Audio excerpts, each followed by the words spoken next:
O programa Eu, Nós e Nosso Meio Ambiente WebDoc apresenta a série Frente a Frente com o Capital Humano da Ciência Climática Brasileira. Neste episódio 5, o nosso convidado é o cientista José Antônio Marengo Orsini. O climatologista e meteorologista está radicado no Brasil há mais de 20 anos. Ele é coordenador geral de pesquisa e desenvolvimento do Centro Nacional de Monitoramento e Alertas de Desastres Naturais CEMADEM, unidade de pesquisa do Ministério da Ciência, Tecnologia, Inovações e Comunicações. Ele é considerado um dos pesquisadores mais influentes do mundo, segundo lista do Hartley City Research de 2019. O cientista é graduado em Física e Meteorologia pela Universidade Nacional Agrária, possui mestrado em Engenharia de Recursos de Água e Terra pela mesma universidade, em Lima, Peru, e doutorado em Meteorologia pela University of Wisconsin-Madison, nos Estados Unidos. Marengo fez pós-doutorado na NASA JIS e Columbia University em Nova York e na Florida State University em modelagem climática. Em sua trajetória profissional, exerceu o cargo de coordenador científico da previsão climática do Instituto Nacional de Pesquisas Espaciais CPTEC-INPE. Integra o corpo de cientistas do Painel Intergovernamental de Mudanças Climáticas IPCC e é membro titular da Academia Brasileira de Ciências, da Academia de Ciências do Estado de São Paulo e da Academia Mundial de Ciências. Professor José Marengo, seja bem-vindo ao Eu, Nós e o Nosso Meio Ambiente WebDoc, essa série que a gente trata da ciência climática, né? Eu gostaria que o senhor pudesse contar para a gente, né, como é que a ciência climática entrou na sua vida. Olha, eu nasci no Peru, em Lima, Peru, não? Eu estudei lá a graduação em meteorologia. Meu pai era técnico em meteorologia, não? Ele fazia as observações meteorológicas, termômetros, e eu sempre acompanhava ele, não? E eu achava curioso o que era isso. Mas já depois, quando chegou na hora de escolher a profissão, não? Entrei na universidade, lá são 5 anos de graduação, não? Então aí entrei na área de meteorologia e depois de ter lido alguns trabalhos do professor Enéas Salati, do Brasil, eu me fiquei muito interessado no clima da Amazônia, não? E daí comecei a trabalhar com o clima da Amazônia da América do Sul até o presente. Não? Fiz meu mestrado em hidrologia lá no Peru, na Universidade Nacional Agrária, e depois fiz doutorado na Universidade de Wisconsin, nos Estados Unidos, e pós-doutorado na Universidade de Columbia e na Florida State, sempre na área de climatologia, que é a área que sempre mostrou meu interesse. E depois, quando começou aquilo de mudanças climáticas, fiquei mais interessado ainda, não? Então, estou trabalhando com isso, não? A parte de a ciência da mudança climática, mas também, pelo motivo do trabalho agora, estou trabalhando um pouco também na parte dos impactos, vulnerabilidade e adaptação. Ou seja, não só a base física, sino como que isso afeta a população, como que isso afeta as tomas de decisões, não? Que eu acho que é importante. Não? A ciência é importante, mas talvez mais importante é a aplicação da ciência para benefício da população e dos governos. Não? Professor, hoje qual é a principal contribuição do CEMADEM, né, se você puder citar exemplos, e os principais desafios, que como o senhor mesmo está falando, o grande desafio da adaptação, né, e mitigação às mudanças climáticas, né? Bom, o CEMADEM é um centro relativamente novo, tem 10 anos, não? É o Centro Nacional de Monitoramento e Alerta de Desastres Naturais, não? Do Ministério da Ciência, Tecnologia e Inovações. Então, o CEMADEM trabalha com esses aspectos de impactos extremos. O sea, o CEMADEM não faz previsão de tempo, não faz previsão de chuva. O CEMADEM faz previsão dos impactos causados pelo extremo de chuva, seja muita chuva ou pouca chuva. Não? Então, o que o CEMADEM faz através de toda uma rede de instrumentação meteorológica e hidrológica de umidade do solo colocada em todo o país, o CEMADEM faz o que seria a previsão de risco de desastres. Não? E de desastres no Brasil, os desastres que matam mais pessoas são enxurradas, inundações, deslizamentos de terra, que são eventos rápidos. O sea, o CEMADEN emite alerta, por ejemplo, de aquí a 12 horas pode existir um risco alto de deslizamento de terra em Maceió. Então, o que o CEMADEN faz? Emite alerta, repassa para a Defesa Civil, e a Defesa Civil repassa para a população. Ou seja, nosso papel é basicamente a previsão de risco de desastres. E isso de previsão de risco de desastres encaixa um pouco dentro do que é a adaptação. Por quê? Porque é uma forma de ter conhecimento de que uma chuva intensa está vindo, de que essa área já foi avaliada como uma área vulnerável, ou seja, área com histórico de desastres, e que a população tem que ser alertada para ser evacuada. Ou seja, em certa forma, nós contribuímos para a redução do número de fatalidades. Infelizmente, sempre tem pessoas que morrem, não? Porque alguém voltou para casa a pegar o gato ou algum documento e veio uma enxurrada e levou a pessoa. Ou alguém que ficou em pânico, não conseguiu sair do carro e morre afogado em alguma enchente urbana em São Paulo. Né? Então, nosso papel é esse, tratar de avaliar e mitigar os impactos de desastres naturais, que é diferente de um serviço meteorológico. O serviço meteorológico faz previsão de tempo. Nós usamos a previsão de tempo para fazer a previsão de risco de desastres. E também a seca. Como a seca é um fenômeno mais lento e de longo prazo, nosso papel é monitorar as condições que podem levar à seca e, em base a isso, informar os governos, por exemplo, para tomar as medidas necessárias de apoio à população. E, professor, nesses 10 anos, assim, obviamente foram várias ocorrências, né, pelo país, né? Tem algumas que o senhor se lembra com precisão, né, que impactou realmente de grande porte?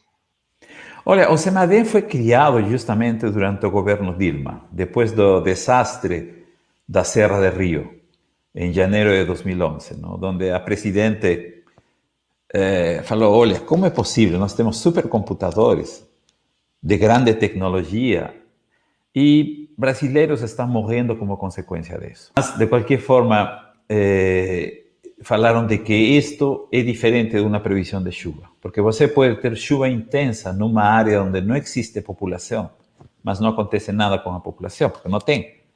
Mas pode ter chuva intensa numa área densamente populada. Então, dos 5.000 e tantos distritos, municípios do CEMADEN, do Brasil, o CEMADEN monitora aproximadamente 1.000. E esses 1.000 geralmente estão em áreas que já têm um histórico de desastres. Basicamente, todo o leste do Brasil, desde o nordeste até o sul, onde estão incluídas as cidades com maior densidade populacional.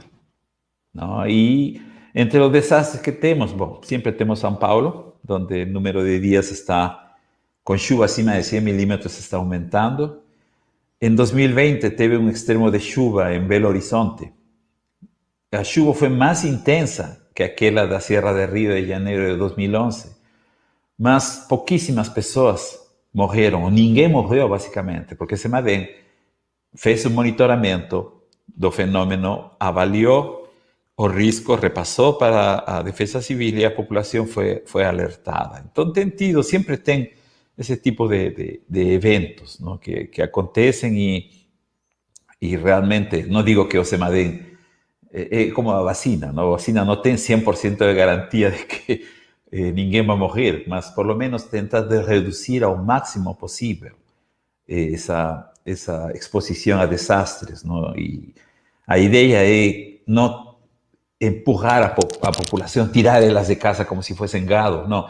É criar essa percepção de que desastres naturais existem e que isso pode matar pessoas se não tomam as considerações necessárias. Então, essa é um pouco a ideia do CEMADEN, criar essa percepção, essa cultura de que o Brasil é afetado por desastres naturais. Claro, não tem terremotos, tsunamis ou vulcões, mas tem desastres que matam pessoas todos os verãos, não? E já existem vários casos. Campos de Jordão, por exemplo, tem tido também desastres, não? Alagoas, Maceió, enfim, tem vários municipios que muestran eso. Y generalmente la mayor concentración de desastres está nos municípios de sudeste e sul do Brasil. E só para complementar essa questão, no tocante aos desafios, né? A gente sabe que tem que ter uma infraestrutura, então capacidade técnica também, orçamento, né? Hoje, quais seriam os principais desafios do CEMADEM? Eu acho que os principais desafios do CEMADEM são os mesmos de qualquer outro instituto do governo federal, não? Particularmente do Ministério da Ciência e Tecnologia. Primeiro, o CEMADEM é um centro relativamente novo. Então, a idade média está entre 45 anos, ou seja, nós não temos aquele problema de aposentadorias em massa, como o caso do INPE, por exemplo. Não, mas o CEMADEM foi criado e implementou uma rede específica para desastres. Não? Esse investimento foi muito, muito alto no início do CEMADEM. Infelizmente, a redução do orçamento do CEMADEM, como de outros centros também, tem afetado muito a manutenção daqueles instrumentos. E tem instrumentos que ainda compramos e que estão em caixas, porque não tem como instalar. Não tem como instalar porque não tem diárias para instalador, não tem,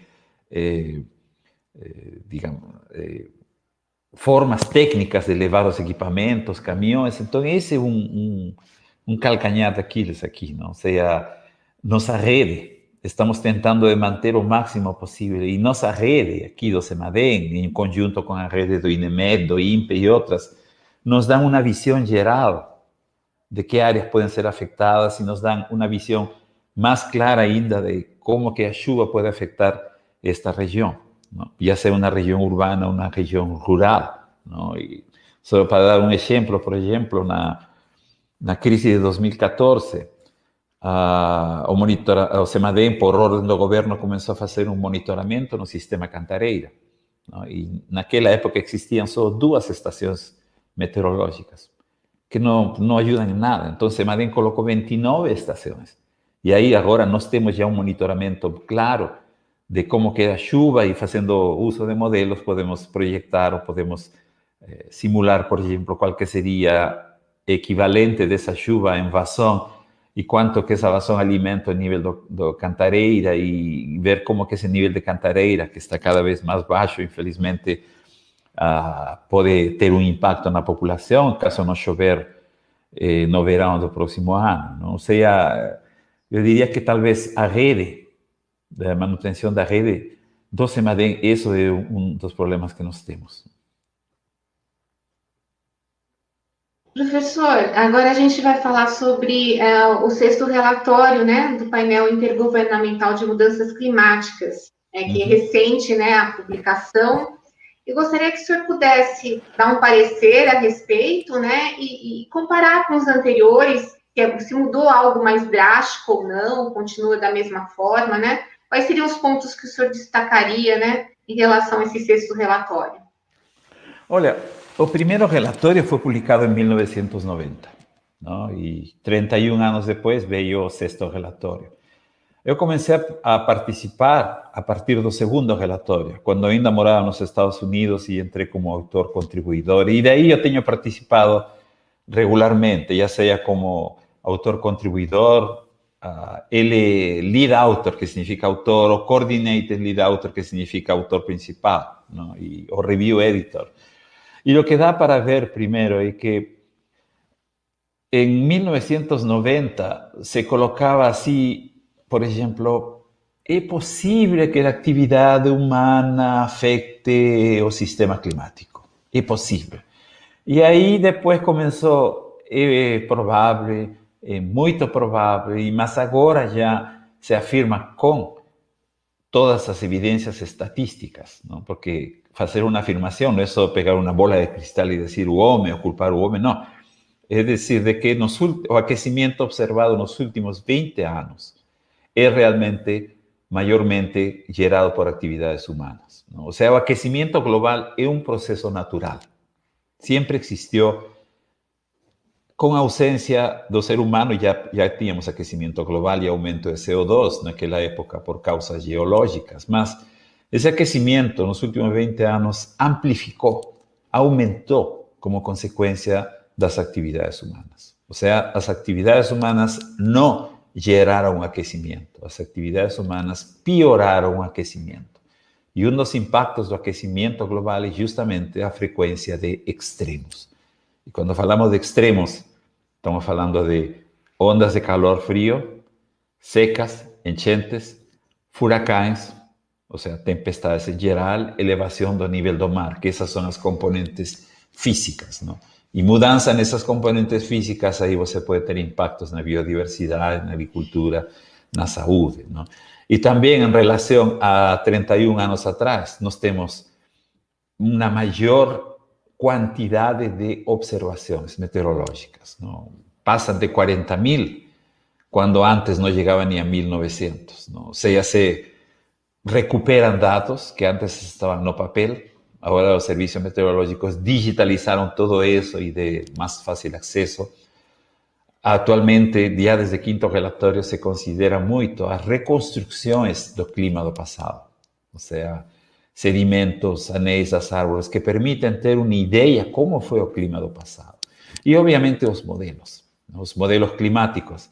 Antes eram modelos simples, que incluíam a atmosfera e algo do oceano e algo da vegetação, essa biosfera.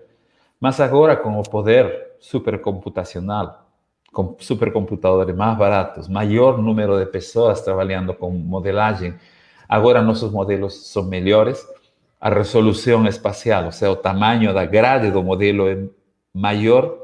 Quando digo resolução maior, é o tamanho da grade é menor, e aí você pode identificar um município ou uma bacia, que antes não, antes era uma caixa que cobria todo o estado de São Paulo, não? Então, e os processos, como as nuvens, a influência do dióxido de carbono, os aerossóis, os impactos de fumaça das queimadas, todos esses processos já estão bem representados. Obviamente, um modelo climático é uma representação da realidade, mas você nunca vai poder representar a realidade 100%. Ou seja, sempre existem o que nós chamamos as incertezas. E essas incertezas estão cada vez menores, mas ainda existem, entendeu? Mas em base a todo isso, as conclusões deste sexto relatório são robustas, são claras e indicam um papel dominante das atividades humanas no aquecimento observado nos últimos 20 anos e nos impactos que estão acontecendo já no presente. Bom, o senhor já me deu ensejo a próxima pergunta, né? Os impactos do hoje. A gente, acho que pelo menos anos atrás, a gente não ouvia falar em tantos incêndios florestais, drásticas enchentes como na Alemanha, na Bélgica, o estado do Paraná hoje também sofrendo uma estiagem de grande porte, né? Que obriga a um racionamento bem radical, né? Eu gostaria que o senhor falasse qual é o quadro, né? Esse é o cenário do hoje, mas o IPCC também faz esses prognósticos, esses cenários futuros, construção, né, de modelagens, né, como o senhor explicou.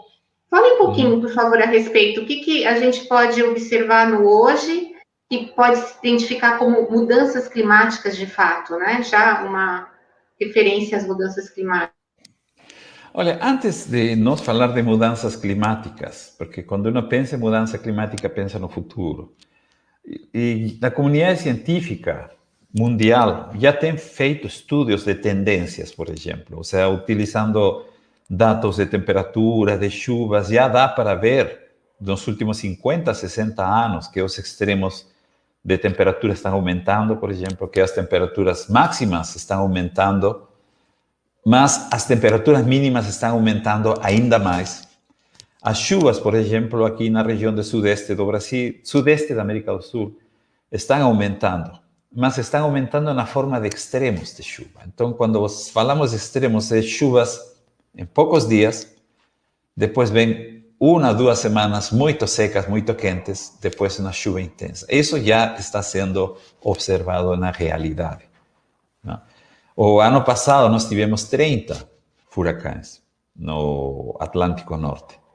Agora a estação recém começou, a estação de 2021, mas uma das coisas que nós observamos é de que este ano, como você mesma falou, não? Aconteceram várias coisas que são extremamente relevantes à realidade climática. Primeiro, os extremos.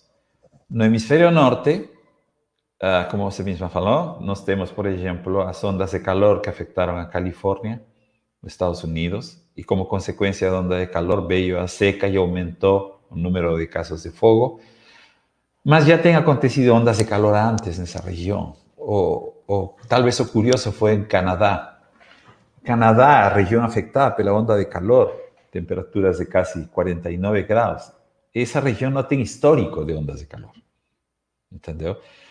No mesmo momento, a Europa também está passando por ondas de calor. Essa onda de calor que começou na Alemanha, na França, mudou para a Inglaterra e agora está sobre a Espanha e Portugal, mas também se propagou para a Turquia, para a Grécia, para a Itália, ou seja, toda a parte mediterrânea.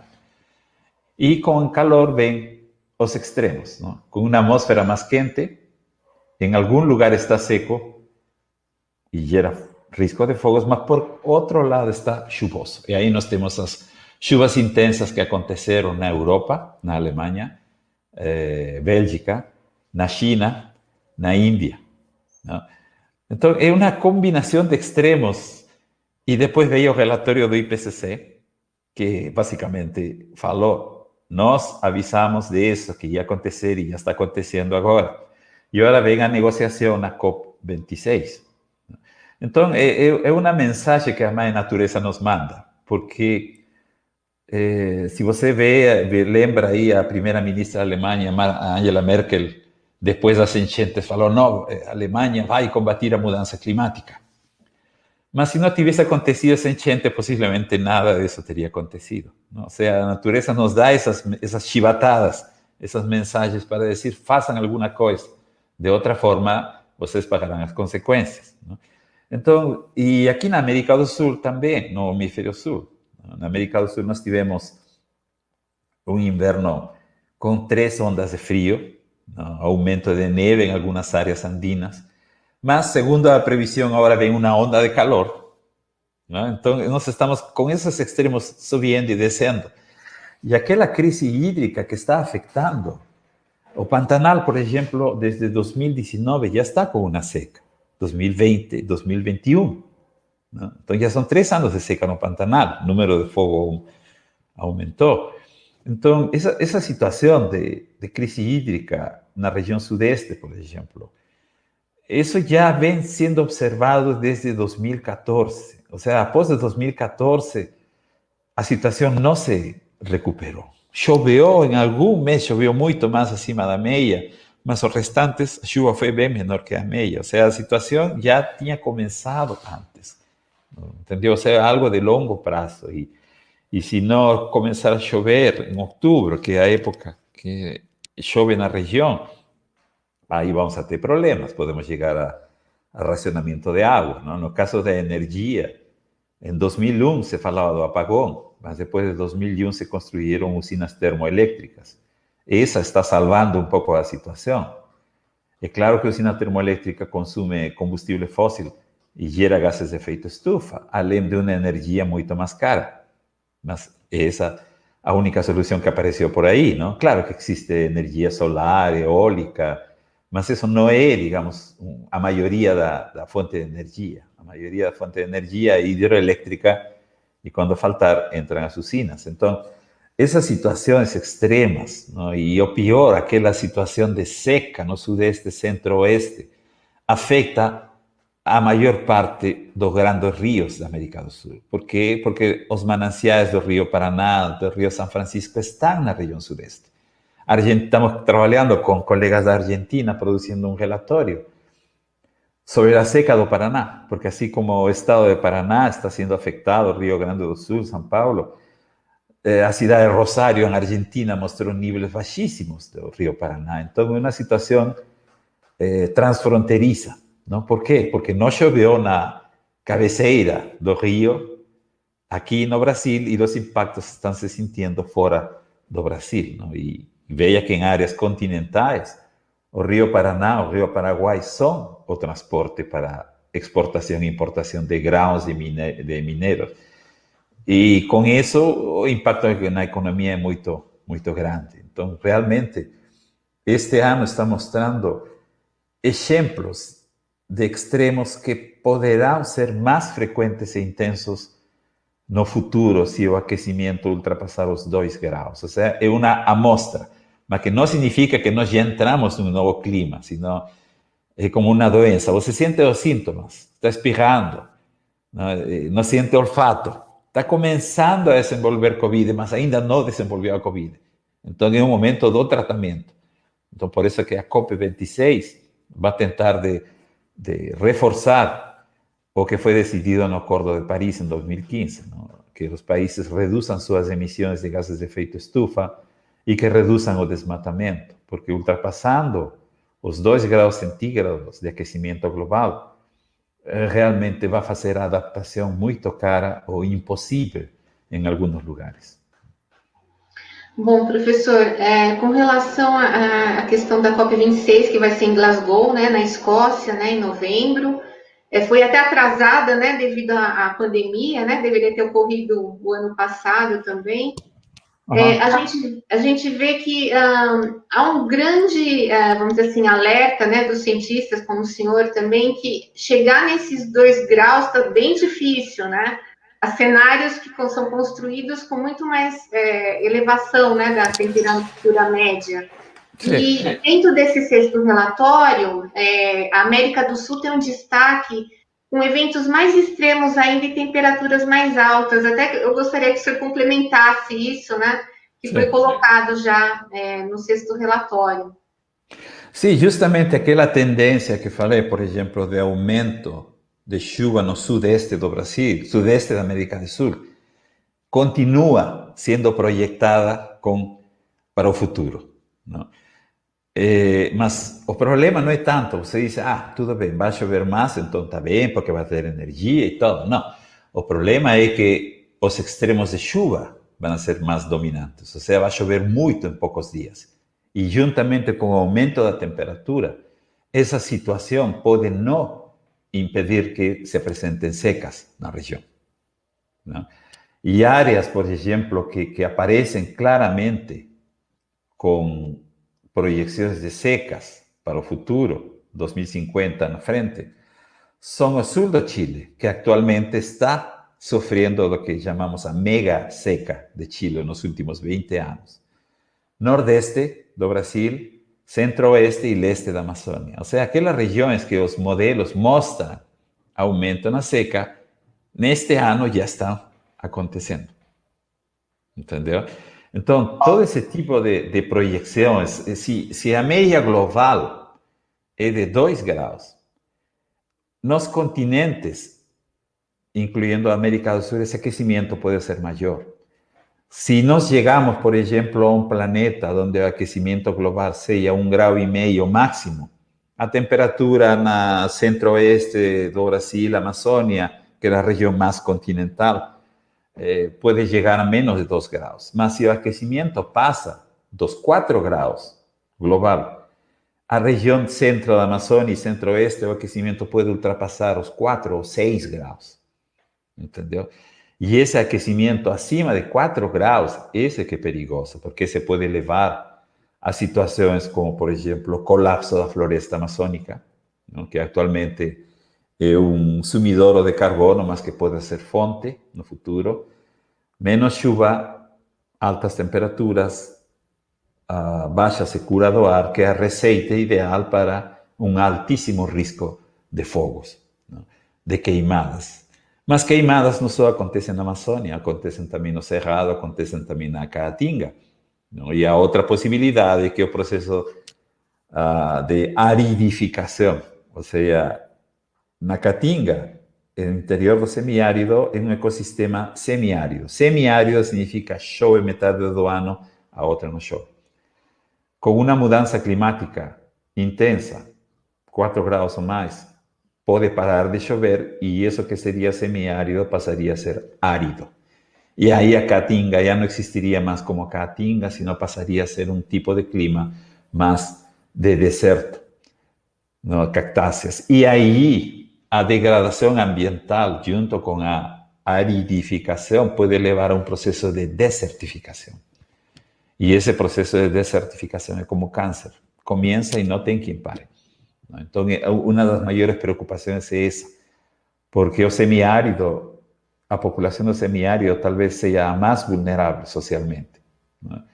Já aconteceram secas, mas essa população, sem apoio do governo federal, não conseguem sobreviver às secas. Claro que o governo estadual apoia e todo, mas se é uma situação muito intensa, realmente precisa de um apoio muito maior, tanto do governo federal, estadual, como das entidades, as ONGs que dão apoio social ou dão treinamento para as pessoas poderem se adaptar com culturas melhores, uma agricultura de pequena escala. Então, realmente, o cenário é, não digo apocalíptico, não? Porque eu tento ser otimista, mas é uma mensagem, um alerta vermelho.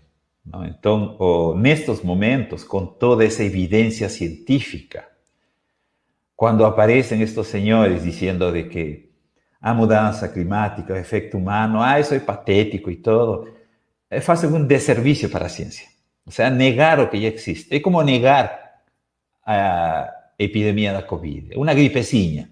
Essa gripezinha matou mais de 500 mil de brasileiros e continua matando. Então, nós não podemos cair nesse mesmo erro. Não? O clima está mudando, todos nós estamos percebendo isso. Tanto aquele que é educado como aquele que não sabe ler e escrever. Já sabe, dizendo, minha época era mais frio, minha época chovia mais cedo, agora não chove, agora chove tarde, chove pouco. Não? Então, todo mundo já percebe que o clima está mudando. E isso tem suas explicações científicas. E, professor, a gente vê, então, que o alerta está dado, né? Os governantes, né, têm que, vamos dizer assim, se apropriar desses conhecimentos, né, que a ciência está promovendo para poder fazer trabalhos de adaptação, de mitigação. E no tocante ao sexto relatório também, o senhor foi o editor revisor do capítulo 3, né? Que foi agora publicado. Eu gostaria que o senhor falasse um pouquinho, especialmente desse capítulo também para a gente, por favor. Yeah. Talvez explicar um pouco o que significa revisor editor, ou review editor em inglês. Esse cargo de review editor foi criado a partir do 5º relatório. Porque depois do 4º relatório, começaram a aparecer aquelas inconsistências, não? Por exemplo, o Himalaya Gate, não? Que parece que alguém usou o que nós chamamos de literatura cinza ou relatórios de ONGs que não são estudos científicos. É como se alguém fizesse uma tese e só procura coisas no Google. Não? Então, para evitar esses problemas, eles criaram essa posição de review editor. Review editor seria, primeiro, uma pessoa com experiência, ou seja, parece que já estamos velhos, e que nós, geralmente são 2 ou 3, revisamos e supervisamos o trabalho dos autores. Ou seja, conferimos de que eles estão usando literatura publicada, válida, que não estão usando artigos em revisão, por exemplo, de papers que talvez possam ser rejeitados depois, que eles respondam a todas as perguntas dos revisores, porque todo esse processo de revisão não é feito por cientistas, governos, todo isso é feito publicamente e todas as respostas viram públicas. Então, se aparece alguém que diga, você não revisou meu paper, não tem que responder de uma forma, revisamos seu paper, vamos a incluir, ou seu paper é muito bom, interessante, mas não é relevante para nosso capítulo, não. Pode ser relevante para outro, mas a gente não pode escrever, você só quer aparecer, não? Esse tipo de coisas não são tolerados, respeito. Não? Então, nosso papel é esse. E justamente o tema do capítulo 3 é a influência humana no clima. E é muito baseado em observações e em modelos. E aí, talvez, o resultado mais interessante é aquela figura onde você vê a curva de aumento da temperatura, que está subindo, os resultados das projeções, das simulações dos modelos, porque isso é algo do presente, ou seja, a influência humana no clima do presente, primeiro, para depois falar do futuro. Então, quando se rodam os modelos com forçantes naturais seriam aqueles fatores que afetam o clima naturalmente, do qual o ser humano não tem impacto. Por exemplo, mudanças na posição solar, energia solar, ou mudanças nas erupções vulcânicas, ou alguma coisa que gere gases de efeito estufa que está fora de controle pelo ser humano. Então, quando a gente mostra a simulação dos 32 modelos, no se observa ese aquecimiento, no se observa básicamente una línea horizontal, o un poquito.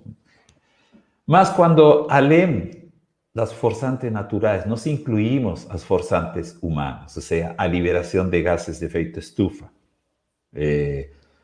como consequência de queima de combustível fóssil, aí você vê que essa área, essa região, ou seja, essa área dos modelos, essas simulações que mostram o aquecimento global, bate muito bem com o que foi observado. Não? Então, aí que nós vemos, a partir dos anos 80, talvez 70, 80, que você começa a ver esse efeito humano mais forte, não? Porque anteriormente as curvas eram similares, mas a partir dos anos 70, 80, a curva humana se dispara, os modelos con forzante humana e natural juntos também se disparam. ¿No? E isso explica melhor. E não somente na temperatura, nos extremos de chuva.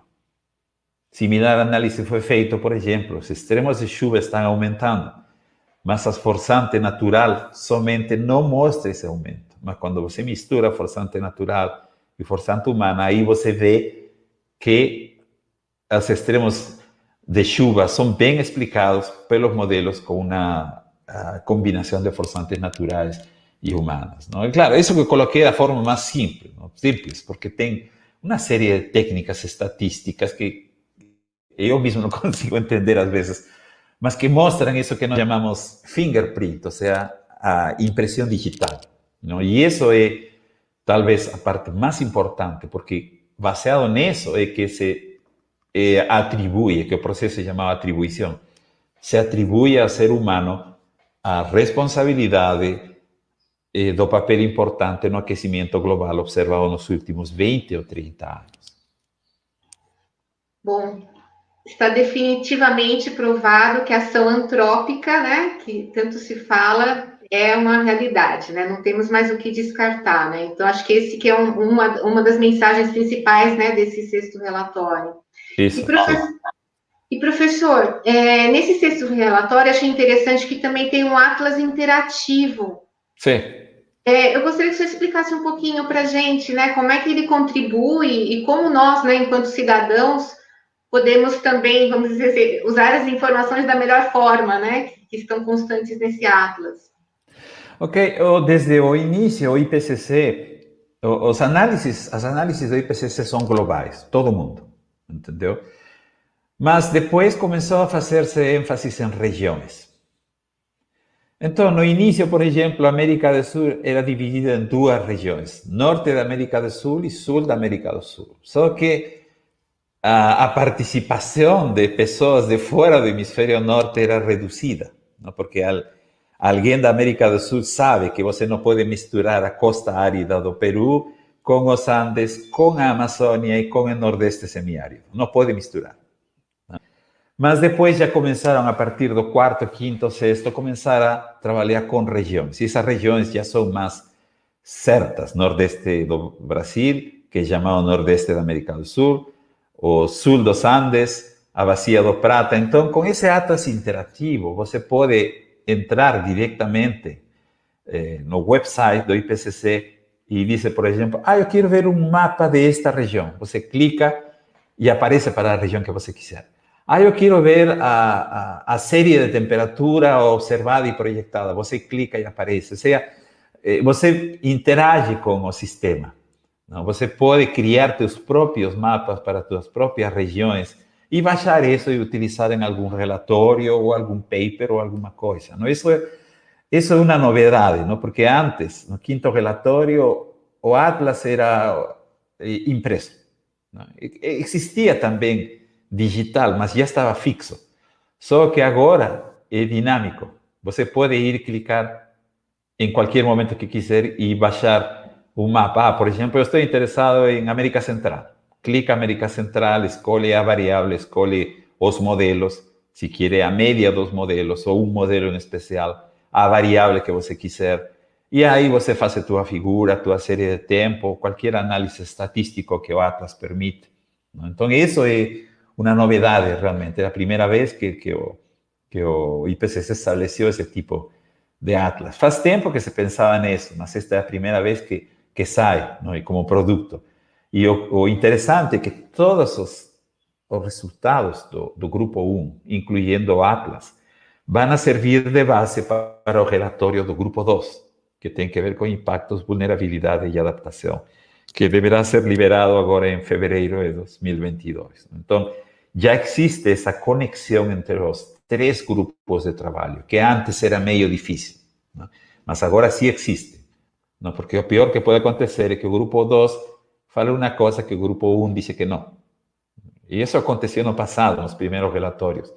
Mas já depois, com a interação clara, aquelas famosas reuniões entre grupos e entre capítulos, va a ter uma consistência, desde as bases físicas do Grupo 1, que já foi publicado, impacto, vulnerabilidade e adaptação do Grupo 2, e agora o que tem que ver do Grupo 3, que é mitigação, ou seja, redução nas emissões, energias renováveis, geoengenharia, que é aquela forma de capturar CO2 da atmosfera, não? E aí, obviamente, as turmas são diferentes, não? Porque IPCC não é só climatologista, é climatologista, hidrologista, geólogo, científico social, médico, e transdisciplinar, basicamente.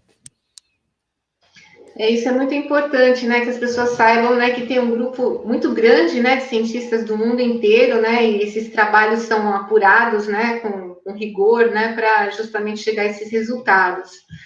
E, professor, voltando um pouquinho para a COP26, né, que é o fórum, né, de discussão, né, global, né, das conferências do clima na ONU, o que a gente pode esperar, né, dentro do que o PCC está contribuindo, que a gente vê às vezes que as reclamações por parte, por exemplo, de países insulares, países mais pobres, continuam as mesmas, né, com relação a apoios, né, para adaptação, enfim, o que a gente pode esperar? Será que há algo diferente nessa tônica que o relatório possa contribuir ainda mais? Realmente, talvez esta COP26 em Glasgow vai ser extremamente importante porque temos as evidências científicas da mudança. Recém saída do forno, como diz, está aí quentinho para todo mundo usar. E, obviamente, sempre tem a demanda dos países insulares, que basicamente o nível do mar está subindo e vai piorar se nada é feito. E sempre vem aquelas cobranças, não? Ah, que Brasil está desmatando a Amazônia, mas na verdade o desmatamento não é só no Brasil, é em todo o mundo, não? Mas todo mundo aponta ao Brasil. Então, é ver um pouco como que está a situação e se vai se ratificar ou não as decisões do Acordo de Paris. Porque se você lembra, o Acordo de Paris foi feito, o Brasil e todos os países do mundo se comprometeram a isso. Mas depois o Donald Trump entrou e acabou com todo isso a retirar Estados Unidos do Acordo de Paris. Então, esse tipo de decisões de redução de emissões tem que ser um processo global. Entendeu? Global. Porque se um país, e pior Estados Unidos, sendo um dos maiores poluidores, não sigue esse processo, o processo não funciona. Entendeu? Todos os países têm que reduzir as suas emissões. Porque se Brasil, Jamaica, China reduzem suas emissões e Estados Unidos não, as emissões dos Estados Unidos vão afetar ainda assim o clima global. Não? Então, e depois que teve aquela cúpula do clima do presidente Biden a inícios deste ano, meio que tentou se resgatar isso e Estados Unidos se comprometeu. Então, o que eu imagino que vai acontecer, não? Que Brasil, a negociação do Brasil o ponto focal é o Ministério das Relações Exteriores. E sempre existem reuniões prévias dos diplomatas com a comunidade científica, não? Para ver o que vamos a levar, quais são as posições de governo, não? Então, com certeza, o Brasil vai ser cobrado sobre o desmatamento e todo, e sempre é a mesma coisa, não? E é óbvio que o Brasil tem que mostrar, tem que se defender, não? Porque a ideia, por exemplo, de reduzir o desmatamento ilegal, na verdade, tem que ser desmatamento em geral, entendeu? Porque por decreto você pode zerar o desmatamento ilegal, a dizer, eu declaro decreto que todo desmatamento ilegal passa a ser legal. Então você acabou com o desmatamento ilegal. Mas os árvores seguem sendo cortados. Então tem que zerar o desmatamento. Zerar. Assim como zerar as emissões. Coisa que é impossível, basicamente. Por isso que se fala de que aquela meta de 1,5, 2 graus já passou a ser meio utópica, não digo fantasia, mas passou a ser muito difícil, porque isso deveria ter sido feito já faz uns 10 anos. Então, a ideia é reduzir o aquecimento ao máximo possível. Se 2 graus é pouco, 3 graus pode ser o novo futuro, mas com 3 graus é muito melhor que 4 graus.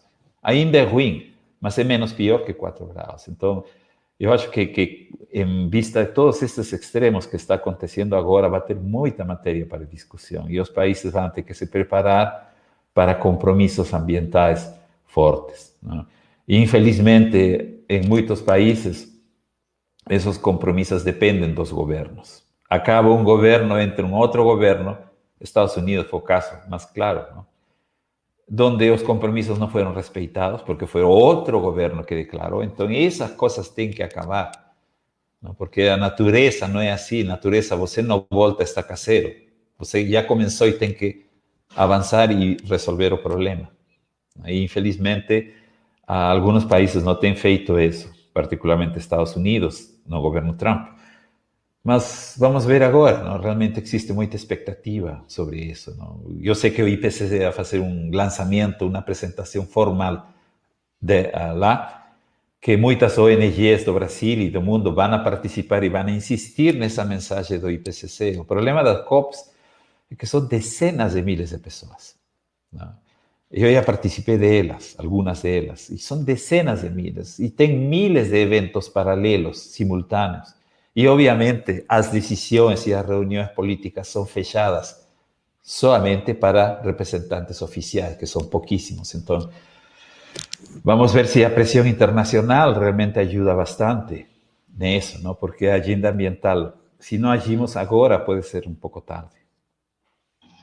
Bom, professor, a gente vê assim que os grandes que causam, né, o aquecimento global, as mudanças climáticas, ainda não tem uma política forte, né, como o senhor citou, né, os Estados Unidos, né, talvez agora com o novo presidente haja, né, uma reversão, né, do que o anterior, o Trump, acabou causando, né. Temos a China também, que ainda é muito baseada em carvão, né, e não é de uma hora para outra, né, que infelizmente a gente vê que ainda os combustíveis fósseis predominam, né, dentro das matrizes, né, e o Brasil, eu gostaria só que o senhor pudesse falar um pouquinho mais da nossa posição, que a gente sabe que a maior parte da nossa contribuição, né, para esses gases de efeito estufa é com relação por causa do desmatamento, né. Sim. E a gente teve, né, no Acordo de Paris, uma meta, né, a ser cumprida. E a gente vê, pelo menos em relatórios, né, que têm sido expostos, né, comentários também, que nós estamos um pouco retroagindo nesse cumprimento. Como é que o senhor vê esse quadro do na posição brasileira, né, na COP? Bom, não é só o caso do Brasil, não? Porque já aconteceu no passado também, em Dinamarca, que teve um compromisso ambiental internacional de grande porte, só que veio a crise econômica na Europa e a agenda ambiental passou a segundo plano. Então, no nosso caso, depois do Acordo de Paris, que todo mundo saiu bastante animado, pronto para trabalhar, veio uma crise econômica e veio a pandemia, né? Então, aí a prioridade, obviamente, passou a ser para o problema imediato, que era a pandemia, que estava matando milhares de pessoas. E a agenda ambiental meio que ficou um pouco fora de lado. Os extremos deste ano e do ano passado já trazeram um pouco essa mensagem, essa coisa aqui, novamente, da parte ambiental, do clima. Então, é claro de que Brasil e outros países talvez não tenham cumprido o compromisso, não? Mas, como quem diz, como criança de escola, não? O gato comeu minha tarefa, não? Então, aqui podemos dizer que tivemos problemas maiores que resolver. Infelizmente era verdade. 500.000 de mortos não é um problema fácil para resolver. Mas eu acho que já é hora de agir. Não? Existe um Conselho da Amazônia aqui, presidida pelo vice-presidente Mourão, e também já existe pressão nacional e internacional. É óbvio que ninguém vai querer invadir a Amazônia para proteger, isso é violação de soberania, não? Mas nós temos que cuidar a Amazônia, não?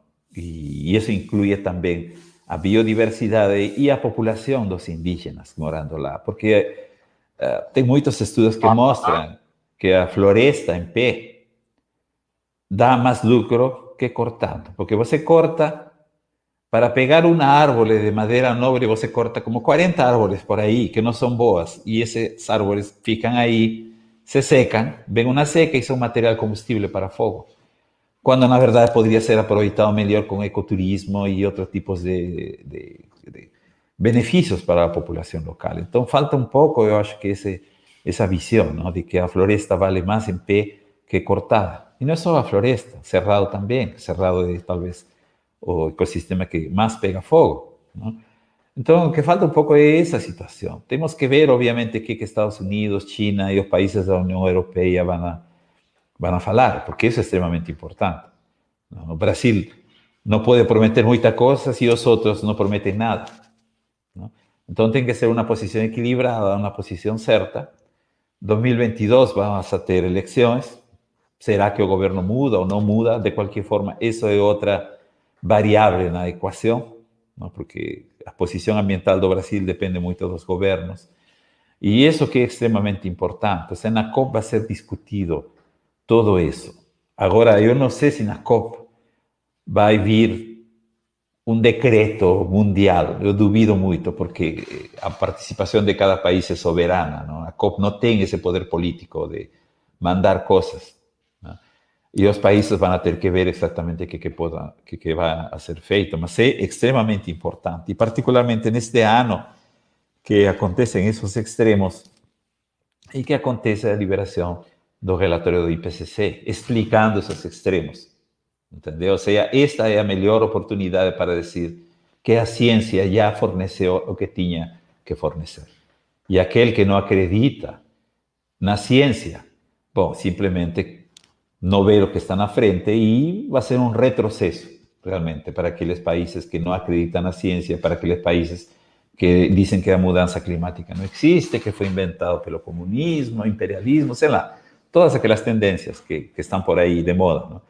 Mas, de fato, a evidência está aí, a ciência fez seu trabalho, agora compete aos governos tomar esses resultados e traduzir em políticas ambientais. E esperemos que a COP dê esse puxão de orelhas para aqueles países que não fizeram para fazer. Nunca é tarde, como dizem, mas se o aquecimento continua, nós vamos a ter problemas, não? E nossa matriz, ainda no Brasil, é hidrelétrica, mas como falta chuvas, passa a ser combustível fóssil. Então, é quase impossível substituir todo combustível fóssil por hidrelétrica, vento, solar, biomassa, não? A ideia é reduzir o uso de combustível fóssil gradativamente, aumentando o uso de energias naturais, não? E a energia nuclear, para mim, está fora de questão. Não tanto porque não emite, senão pelos cuidados. Se países ricos como Estados Unidos e Japão tiveram problemas de vazamento de radiação e ainda estão pagando as consequências, imagina Brasil, um país onde muitas vezes a impunidade continua e um vazamento aqui pode ser pior que aumento na concentração de gases de efeito estufa. Então, para mim, energia nuclear, sem ser especialista em energia nuclear, eu não usaria. E professor, nossa, tá muito bom o nosso bate-papo, né? Muito instrutivo. Você está esclarecendo vários tópicos, né? E a gente está chegando aos momentos finais. Eu gostaria que o senhor pudesse fazer suas considerações, né, e enfatizar o que o senhor achar mais pertinente aí para a nossa pauta de hoje. Bom, que o clima está mudando, eu acho que todo mundo percebe isso, desde a dona de casa até o doutor mais avançado, diretor de algum instituto.